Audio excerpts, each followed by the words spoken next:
Assalamualaikum warahmatullahi wabarakatuh. Nama saya Inta Ramatulaina, NPM 21082600182. Nah, eee, untuk tugas Basic Endocrine dan Metabolisme System, tugas yang pertama. Nah, jadi di sini saya akan membahas tentang reproduction hormone. Nah, definisinya adalah hormon reproduksi pada manusia yang berperan dalam kesuburan seksualitas dan banyak hal lain, seperti pada pubertas, menstruasi, menopause, dan dorongan seks. Dan hormon reproduksi diproduksi di ovarium pada wanita dan testis pada pria, dan juga oleh kelenjar pituitari. Nah, hormon reproduksi utama adalah estrogen, testosteron, dan progesteron pada wanita dan pria. Estrogen, progesteron pada wanita, dan testosteron pada pria.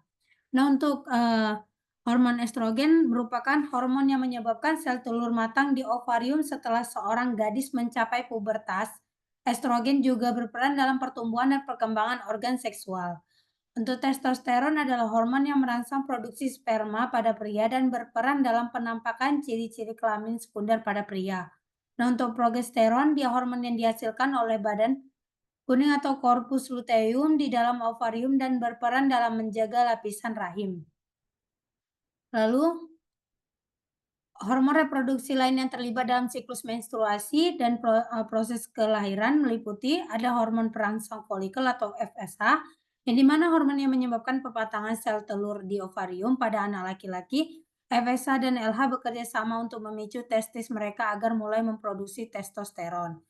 Hormon luteinisasi atau LH, dia hormon yang merangsang pelepasan sel telur dari ovarium pada wanita dan mengontrol siklus menstruasi. Pada pria, LH merangsang produksi testosteron.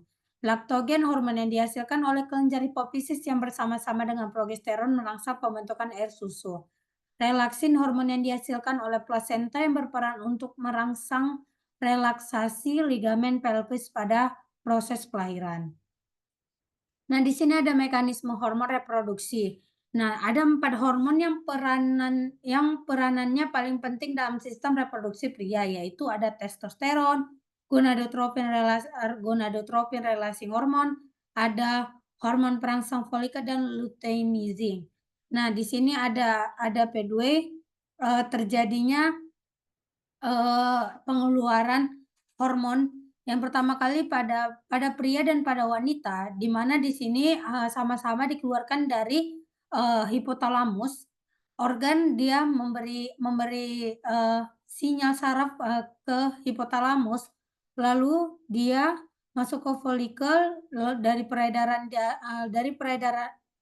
masuk ke, kelenjar pituitari, lalu masuk ke, eee hipofisis. Nah, di hipofisis ini nanti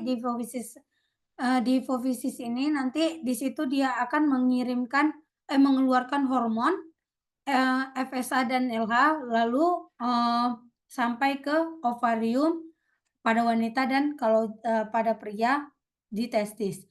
Nah, nanti di sini, jika, hormonnya sudah keluar sudah cukup, nah nanti di sini akan ada, mekanisme umpan balik yang mana nanti di situ sinyal sarafnya nanti, bilang sudah cukup untuk mengeluarkan hormon, maka hipotalamus eee, menghambat atau menghentikan, eee, pengeluaran pengeluaran hormon, dari pengeluaran hormon, yang dikeluarkan oleh hipofisis anterior. Begitu juga untuk yang pria dan wanita. Nah, ini referensi yang saya gunakan, sekian dari presentasi saya. Terima kasih. Assalamualaikum warahmatullahi wabarakatuh.